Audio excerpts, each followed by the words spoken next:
Hello বন্ধুরা, তো তোমরা সবাই কেমন আছো? আশা করি সবাই ভালো আছো। তো আমরা পঞ্জিকা থেকে দেখে নিয়েছি 1433 সালের আষাঢ় মাসের বিবাহ অনুষ্ঠান কবে, অন্নপ্রাশন কবে, গৃহপ্রবেশ কবে, আর যা বাদবাকি অনুষ্ঠান আছে সেগুলো কবে। এছাড়াও আপনারা এই ভিডিও থেকে জানতে পারবেন অমাবস্যা, পূর্ণিমা, একাদশী কবে। তো চলুন ভিডিওটা শুরু করা যাক। আর আপনাদের অবশ্যই বলবে, যদি আমার চ্যানেলটা ভালো লেগে থাকে অবশ্যই লাইক, কমেন্ট আর সাবস্ক্রাইব করতে ভুলবেন না।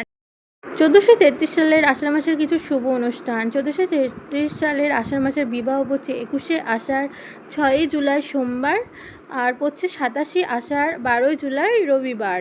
এই দুদিনই আছে বিবাহের যোগ আমাদের আষাঢ় মাসে। 1433 সালে আষাঢ় মাসের 7 বক্ষণ পড়ছে 2রা আষাঢ় 30শে আষাঢ়। আষাঢ় মাসে অন্নপ্রাশন পড়ছে 2রা আষাঢ় 17ই জুন বুধবার। উপনয়ন পড়ছে 4ই আষাঢ় 19শে জুন শুক্রবার।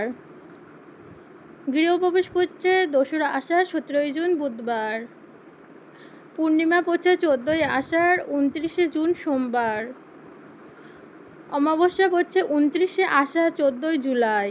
1433 সালের আষাঢ় মাসের একাদশী পড়ছে 10ই আষাঢ় আর 25শে আষাঢ়।